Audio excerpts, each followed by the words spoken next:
다리뼈를 정돈하고 손과 발을 쓰시고 정갈하게 하신 뒤에 차례대로 여법하게 자리 깔고 앉으셨네. 그래서 사흘 정도 하다 보니까 이렇게 이제 됐습니다.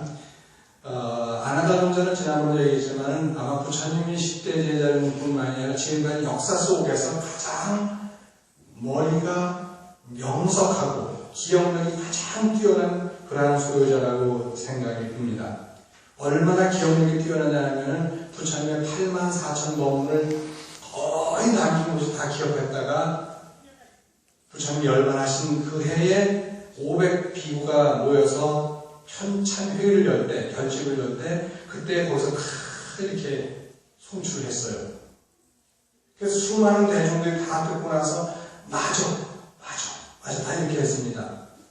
그 500명의 비구들이 다 함께 모였다라고 하는 것은 500명 비구들이 다 증인들입니다. 부처님께 직접 법문을 들었던 사람들이고 그 사람들이 다 깨달음의 경지에 이르렀던 사람들인데 그 사람들이 보니까 부처님 말씀 하나도 빼놓지 않고 그대로 송출하니까 참 맞아 해가지고 하나하나 이렇게 마치 논문을 심사하듯이 크게 심사해가지고 이제 경전으로다가 올리게 됐는데 그만큼 아나다존자는 대단했던 분입니다. 나홀라존자보다도 한 6살이나 아래지만은 부처님께서 엄청 이렇게 아끼셨죠. 그리고 지난번에 말씀드린 것처럼 이 아나다존자는 바로 이 금강경이 설해진 기원정사를 시주한 수다다 장자의 생길입니다. 그러니까 굉장히 중요한 역할을 하게 되죠. 어느 때 우리 스승 서가모니 서가모니 부처님은 우리의 스승입니다. 다른 분의 스승이 아니라 우리의 스승이에요. 그래서 시아본사입니다. 나의 스승이라는 뜻인데 그 나라고 하는 것이 어떤 생물학적인 나냐 아니면 우리 본래 마음의 자리의 나냐 두 개 다 포함해서입니다. 생물학적이라고 해서 나라고 하는 존재에 나의 스승이기도 하지만 뭐예요? 마음을 놓고 봤을 때 내 마음속의 스승이기도 하다는 겁니다. 우리가 나라고 할 때 크게 두 가지가 있는데 생물학적으로 이 몸뚱아리와 몸뚱아리 담겨있는 마음의 세계를 함께 일컬어서 나라고 하기도 하지만 마음의 세계만 얘기해도 되는데 두 가지 다 포함해서 나인데 우리의 스승입니다. 나의 스승이고 우리의 스승이신데 그분이 바로 서가모니 부처님이시죠. 이분이 사유국에서 제일 가람으로서 기원정사 계실 때 기원정사라고 하는 것은 기타 태자와 고독장자가 시주해가지고 지은 절이죠. 1250명의 비구대중 함께 1250명의 비구대중이 한 자리에 모여 산다고 하는 것은 질서를 얘기합니다. 혼자 살 때는 질서가 없어도 괜찮습니다. 혼자 사는데 좀 이렇게 좀 빈둥대도 괜찮고 그렇죠. 그런데 이 홀로 사는 것을 아주 중요하게 여겼던 분이 바로 콩치우라고 하는 분입니다. 중국에 우리가 공자님이라고 부르는 분이지만 그 콩치우라고 하는 그 분께서 하신 말씀이 논어에서 신독이라고 했습니다. 썬투 신독이라고 해가지고 홀로 있을 때를 삼가하라. 사람은 홀로 있을 때 별짓 다 하고 싶죠. 별 생각 다 하고 싶은데 오히려 홀로 있을 때 자기 자신을 삼갈 줄 아는 것. 그걸 갖다가 우리 신독이라고 합니다. 중국 말로 썬투입니다만 그 신독이라고 하는 것을 이렇게 얘기하는데 이 홀로 있을 때도 그렇지만 이렇게 여럿이 있게 되면 자동적으로 뭐가 돼요? 자동적으로 조심스러워질 수밖에 없죠. 그래서 우리는 겉모습에서 내면의 세계가 창조된다는 겁니다. 겉모습을 통해서 내면의 세계가 창조된다는 말을 합니다. 예비군 훈련을 가게 되면은 누구나 다 흐트러집니다. 이제 우리 보살님은 잘 모르지만 남자들은 예비군 훈련 가면 예비군복만 딱 입었다면 그 예비군복을 벗는 그 순간까지는 아주 정신이 사실 정신이 가장 말똥말똥해야 되고 아주 정확해야 되는데도 불구하고 예비군복만 입었다 하면 그냥 아주 엉망이 돼버리는 거예요. 차라리 군복을 입었으면 안 그럴 수도 있는데 예비군복은 꼭 그래요. 그런데 만약에 우리가 이렇게 큰 어떤 이제 예식장 같은 데에 들어가게 되면은 그것이 장례식장이든 결혼식장이든 들어가게 되면 거기에 맞춰 우리는 정말 예의를 다 갖추지 않습니까? 누가 뭐 장례식장 가가지고서 그냥 막 함부로 이렇게 행동하진 않지 않습니까? 그리고 또 결혼식장에 들어가가지고 함부로 하진 않잖아요. 거기 갔을 땐 거기에 맞는 옷을 쫙 이렇게 갖춰 있습니다. 파티복이라든가 아니면 뭐 장례식장에 가면 거기에 맞는 옷을 갖춰 입는데, 까만 옷이라든가 갖춰 입는데, 그렇게 까만 옷을 입고서 아무 데나 정장하고 나서 아무 데나 하지는 않거든요. 그만큼 우리가 옷을 어떻게 입느냐에 따라 가지고 달라지는 거죠. 아까 오늘 아침에 제 아버님이 밖에 있습니다만, 극동대학교에서 사회학을 오랫동안 가르쳤던 이제 그런 교수인데, 제가 나이가 저보다 한 4살 그래서 제가 아우를 삼았는데, 저 아우가 얘기하더라고요.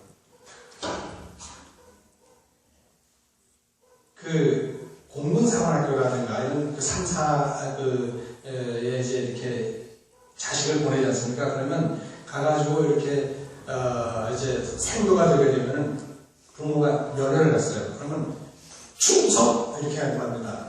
충성! 그러고 아주 따뜻하게 가는데, 야, 저기, 좀 추리닝 같은 거 갈아입으면 안 되겠냐? 편하게. 그냥 추리닝 딱 갈아입으면, 그냥, 엄마, 뭐 먹을 거 없어? 이런다는 거죠. 딱 이렇게 하다가도, 딱 추리닝을 딱 입었다, 바꿔 입으면 바로 거기서, 엄마, 나 뭐 먹을 거 안 가져왔어. 존대 쓰는 게 존대가 바로 그냥 평범한 말 바뀌어버리는 거예요. 그러면서 응석을 부리는 거예요. 그래서 그 자세도 약간 꾸꾸려가지고 걸어다니면서, 엄마, 왜 걔 친구는 안 데리고 왔어? 뭐 이러기도 하고, 막 그런다는 거예요. 근데 딱 이제 다 끝나고 나서, 면회 다 끝나고 나서, 다시 가족끼리 시간 끝나고 나서, 다시 제복을 입고 들어가자면, 충성! 그리고 걸어도 뚝뚝, 점잖게 걸어간다는 거죠. 점잖게. 왜? 그 제복 자체가 그를 그렇게 만들어주는 거예요.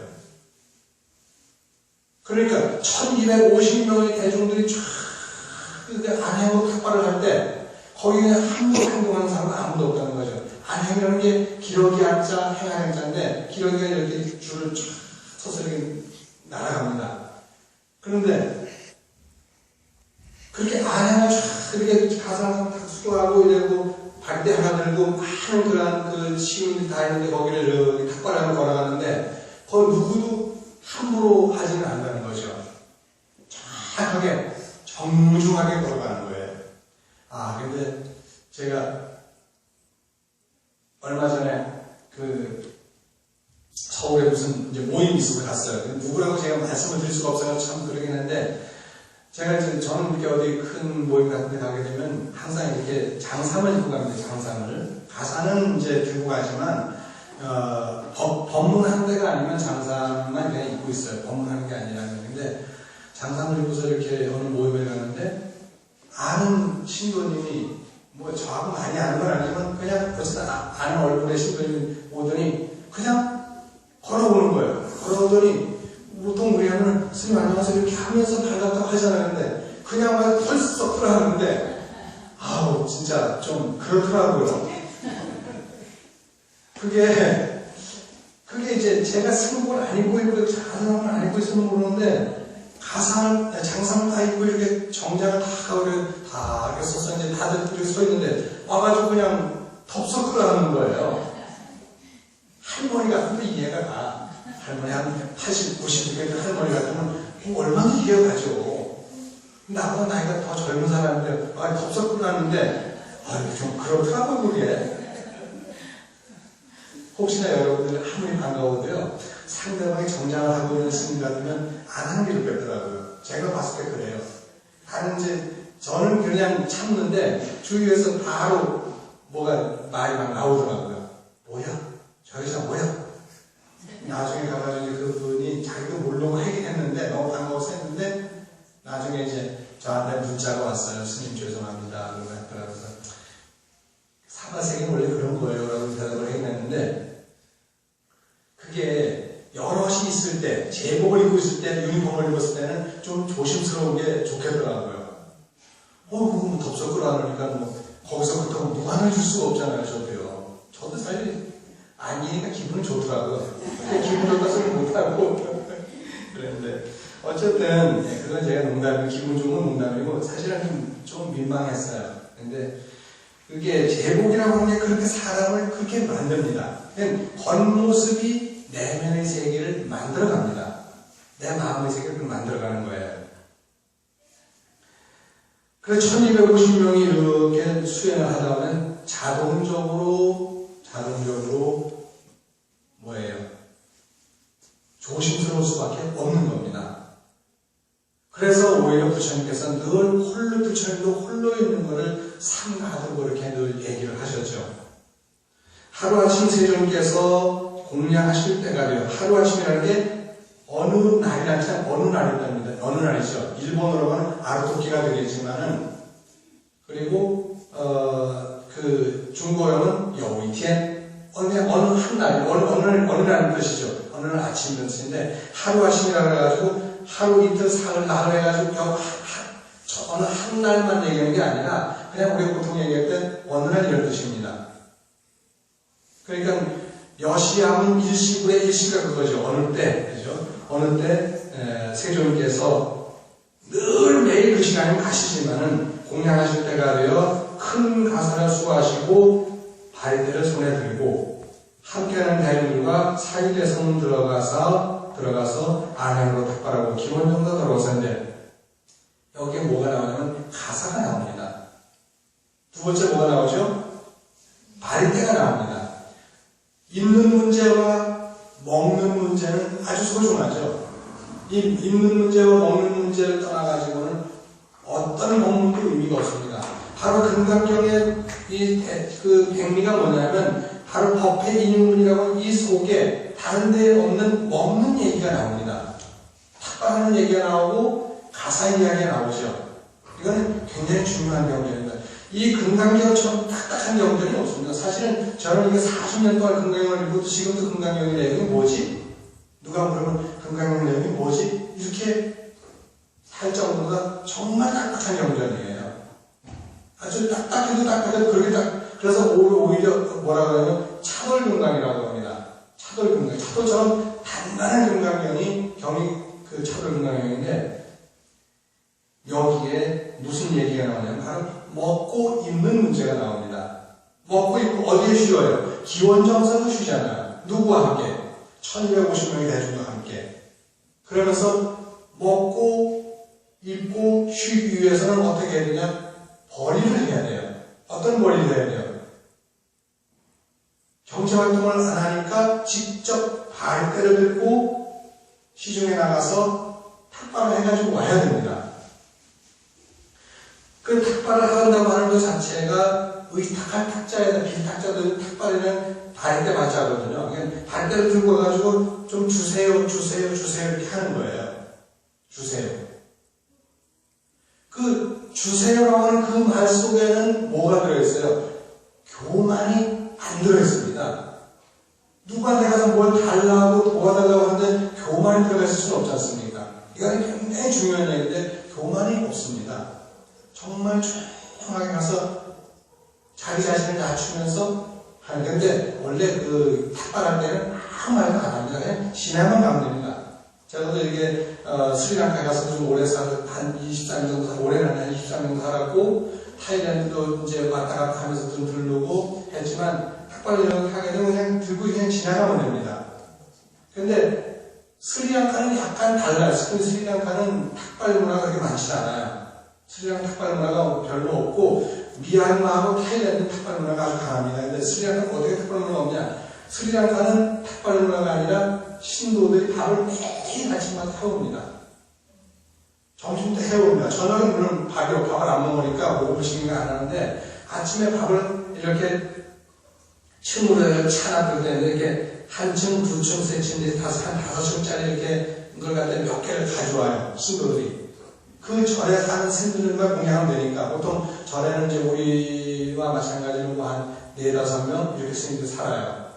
큰 절에는 많이 살아요, 당연히. 큰 절에는 뭐 행사처럼 막 몇백 명씩 살기도 하는데 일반적으로 모든 스리랑카 절들이 다 그냥 스님들이 한 4-5명 한 10명 정도 살아요. 그럼 사업에서 한 10명 정도가 살면 그 10명 정도의 스님들만 공양하면 되니까 이렇게 신도가 돌아가면서 해요. 오늘은 이 신도가, 내일은 저 신도가, 올해는 저 신도가 이렇게 돌아가면서 음식하고 이런 걸 준비해와요. 그걸 가져와서, 가져오면 이제 식사를 하고 설거지를 다 해주면 그 설거지 그릇을 가지고 그리고 갑니다. 그렇게 하기도 하고, 갖다만 주고 그냥 가면은 먹고 나가지고 그릇을 딱 닦아가지고 스님들 닦아야 돼요. 닦고 나가지고 닦은 뒤에 다 싸놓으면 그 다음날 와가지고 그 그릇을 가져갑니다. 다른 밥을 가져와서 그 그릇을 가져가죠. 그렇게 하는데 어쨌든 경제활동을 직접 하지 않으니까 탁발을 하든지 어떻게든 해야 되는 거예요. 그 탁발을 할 때에는 어쨌든 간에 자기의 교만이라는 것이 없습니다. 탁발 속에는. 교만이 없죠. 그래서 탁발을 탁자에 보면은 제방면에다가 둔칠 둔자를 썼습니다. 제방면이라고 하면 우리가 손을 얘기하는 거고, 둔친다고 하는 것은 자기 자신을 은둔시키는 거죠. 자기 자신을 숨기는 겁니다. 우리가 집 택자, 주택을 쓸 때 택자도 보게 되면 그 간머리에다가 둔칠 둔자 썼잖아요. 그 간머리는 집이라는 뜻이지만은 거기에 둔친다는 머문다는 뜻입니다. 원래 둔친다는 둔자가 주력에서 나오는 말이기도 하고, 이것은 병법의 용어지만, 병법에 진을 치고 진 안에 이렇게 진치고 들 안에 있는 걸 둔친다고 그러는데, 그 둔칠 둔자의 그것은 머무르다, 자기 자신을 감추다 이런 뜻을 가지고 있습니다. 우리가 주택하게 되면 주자는 머무 주자인데 사람 면에다가 주인 주자 쓴 거예요. 그 주택에 머무기를 머무는데 주택이 주인이 아니라 자기가 주인이에요. 사람이 주인인 거예요. 부동산을 소유하고 있으면 부동산이 나의 주인이 아니라 내가 부동산의 주인이 되는 거예요. 내가 부동산에 끌려가는 것이 아니라 내가 내 집을 내 맘대로 이렇게 활용하는 거예요. 택이라고 하는 택자, 집택자도 마찬가지로 그렇게 됐을 때 그 안에 우리가 편안하게 머무는 게 둔칠둔자를 집어넣어 집택자 썼는데, 여기서 탁발할 때 택자도 제방면에다가 둔칠둔자 써가지고 탁 그렇게 발음을 합니다만은, 그게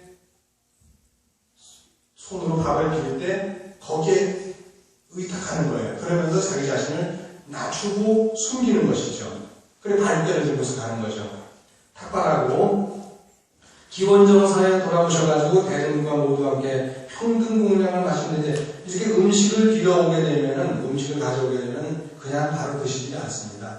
반드시 이렇게 1250명 제자들 다 부처님 앞에 와가지고, 부처님 저는 제가 이렇게 가져와 보니까 누가 이렇게 같은 코스를 다니니까 굳이 그럴 필요는 없지만 그래도 이렇게 저는 쌀밥을 얻어왔습니다. 부처님께서 그래 먹어라. 부처님 저는 기장밥을 얻어왔습니다. 부처님께서 먹어라. 부처님 저는 등푸른 생선 고등어를 얻어왔습니다. 줘서 가져왔습니다. 먹어라. 부처님 저는 돼지고기를 누가 줘서 가져왔습니다. 먹어라. 하나도 먹지 말라는 말씀 한 적은 한 번도 없습니다. 한 번도. 근데 이게 발대가 보통 우리는 발대가 4개로 되어 있는데, 탁발하는 발대가 큽니다. 아주 큼직한 아주 볼이죠. 큰 볼인데, 아주 큰 볼인데, 이렇게 딱 하면 이 볼이 커가지고 이렇게 큽니다. 일단 볼에다가 담는데, 여기다가 이제 반찬 담는 사람도 따로 있고, 밥을 담는 사람도 따로 있고, 그러니까 이렇게 1250명이 쭉 줄을 서서 가게 되면은, 밥을 담는 사람이 좀 많죠. 밥하는 사람이 있고, 그 다음에 반찬만 담는 사람이 있어요. 그 다음에 또 뭐가 필요해요? 국이 필요할 거 아니에요. 국만 담는 사람이 있어요. 왜냐면 밥을 탁발을 했는데 거기다가 반찬도 집어넣어서 거기다가 국까지 집어넣게 되면 막 말아져 버리니까 안 돼, 못 먹잖아요. 그러니까 이거를 거기다 물까지 말아야 돼. 지금은 지난번에 얘기했지만 물이라고 하는 게 지금은 이렇게 병에다가 플라스틱병에 이렇게 담겨가지고 바로 이렇게 줄 수 있지만, 지금 스리랑카라든가 타일랜드 가게 되면 물만큼 뭘로 줘요. 그 페트병에다가 담는 걸, 그걸 페트병을 드립니다. 페트병을 그냥 이렇게 다리에다 담아드려요. 근데 옛날에 그게 아니고 페트병이 없으니까 물대로 받아야 되니까 최소한 한 사람이 한 3명 정도 조가돼가지고 한 사람이 밥을 받으면 한 사람은 반찬 받고 한 사람은 국 받고 4사람 정도 6사람은 물 받는 것도 따로 있는 거예요. 그래서 쭉 가다 보면 그 사람 다시 밥 받는 사람, 반찬 받는 사람, 국 받는 사람, 물 받는 사람 이렇게 계속해서 나가는 거예요. 그래서 가지고 와서 기원정사에 와가지고 그걸 다 같이 나눕니다.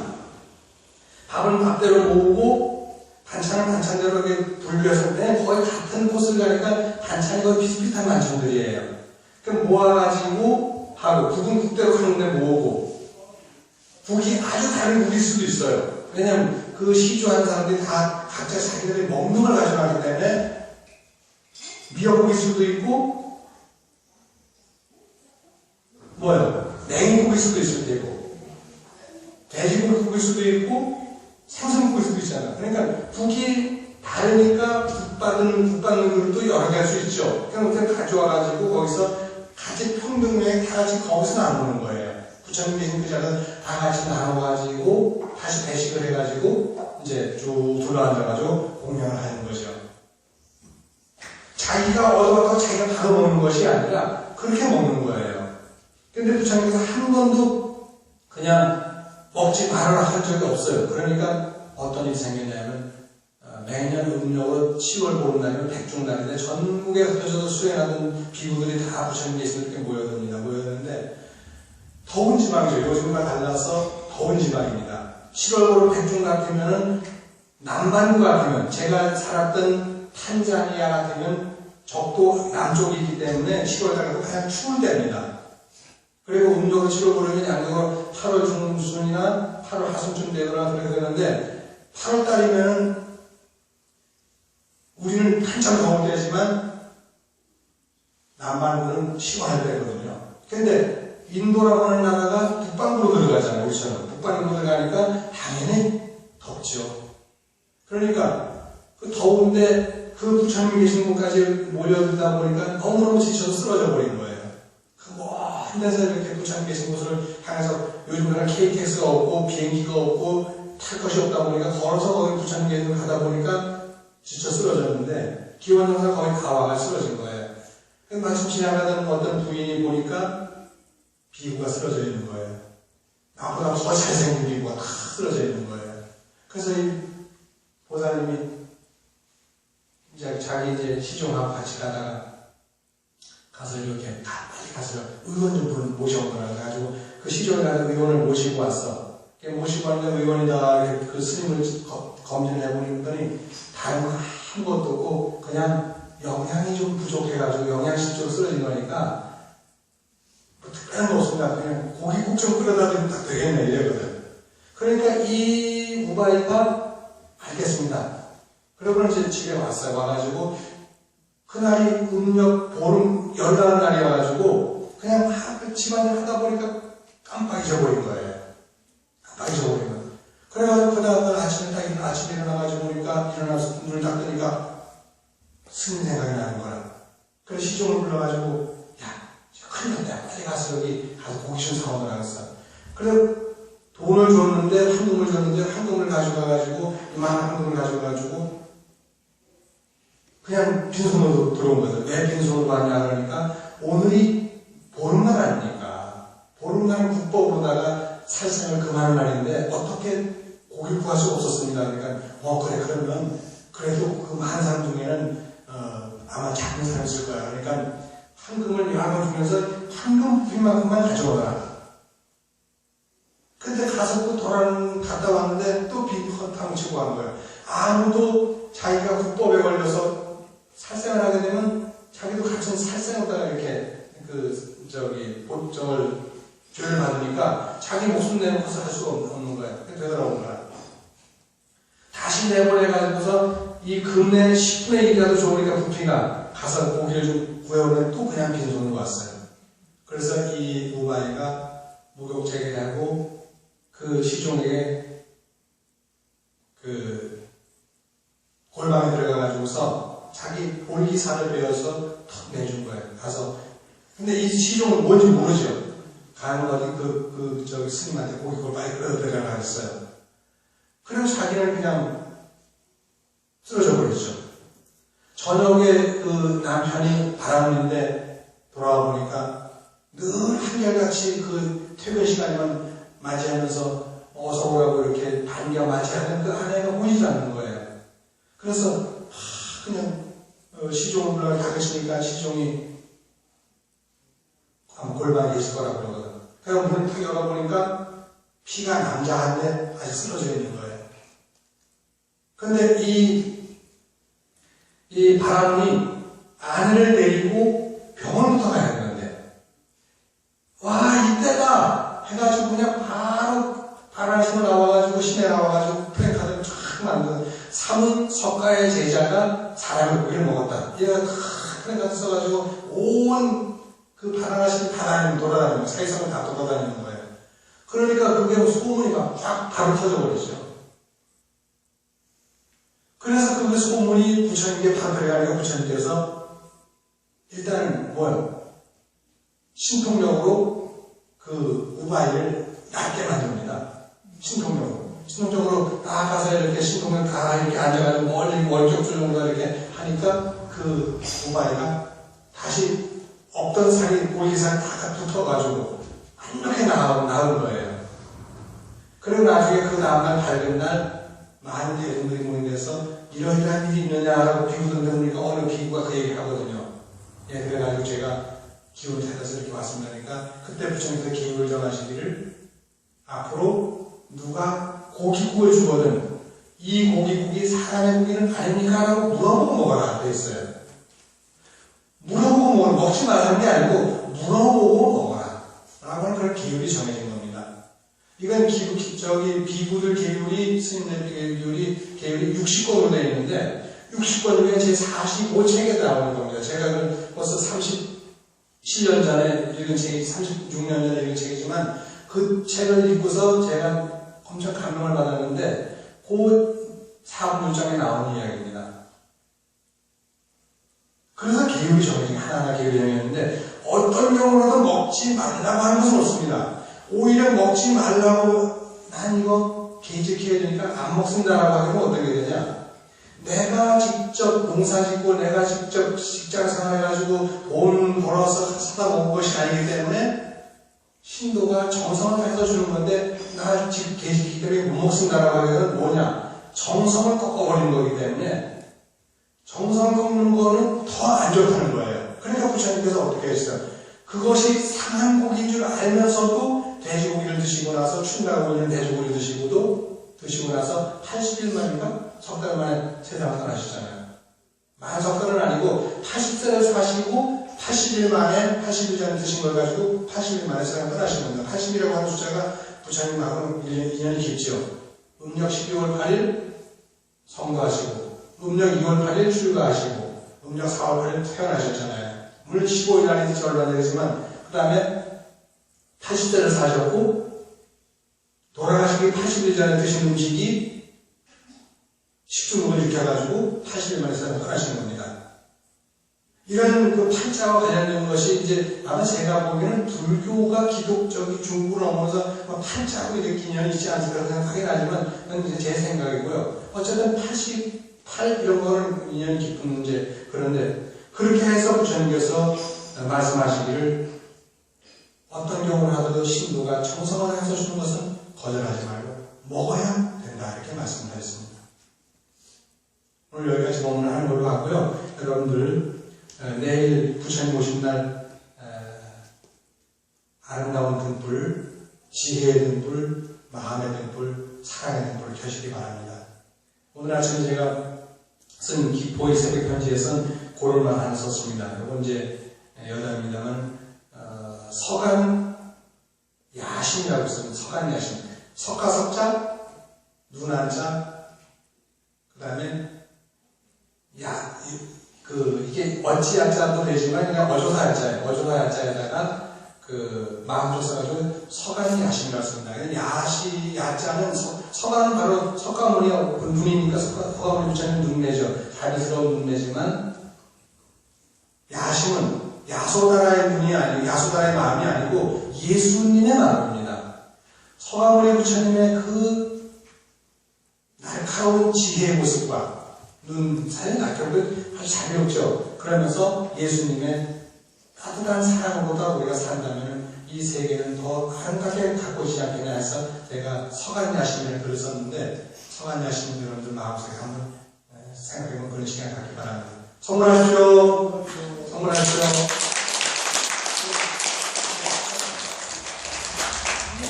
우리 회장님 안내 말씀 드리겠습니다.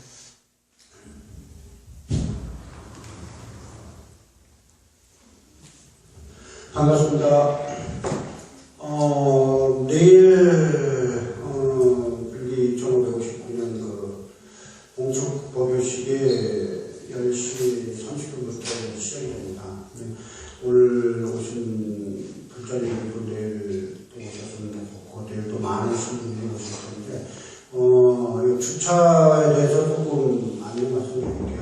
저희 이렇게 오래 있다 가실 분들은 이 안쪽으로 들어오지 마시고, 대충 좀 약간 외곽에다가 차를 주차를 세워주셨으면 합니다. 내일 많으신 불자님들이 오실 텐데, 그건 좀 염두에 두시고서, 이렇게까지 저희 전도식까지 이렇게 같이 동참하실 수 있는 불자님께서는 좀 그걸 양기해서 차를 약간 좀 먼저 주차시켜서 원활하게 할 수 있도록 도와주시고요. 내일 준비를 미뤄만 조금씩 하고 있는데, 어느 정도는 다 준비를 다 완료됐고요. 많으신 우리 부처님들께서 동참하셔서 내일 부처님 오신 날 아주 멋진 행사가 될 수 있도록 좀 많이 작정드리겠습니다. 이상입니다. 감사합니다. 자리에서 일어나세요. 자리에 일어나주시고요. 좌우로 서로 마주봅니다. 합장하시고요. 같이 선물하세요. 그 다음에 여기로 다시 또 마주보고, 거기서 같이 서로 마주보시면서, 선물하십시오. 감사합니다. 방석을 올리시고요. 공양을 준비하시고요. 대단히 감사합니다. 잘하셨네. 시간이 나시던가 봐요, 오늘? 시간이 나셨어요? 시간이 있더라도 약속인데 그렇지, 맞아. 약속이. 네.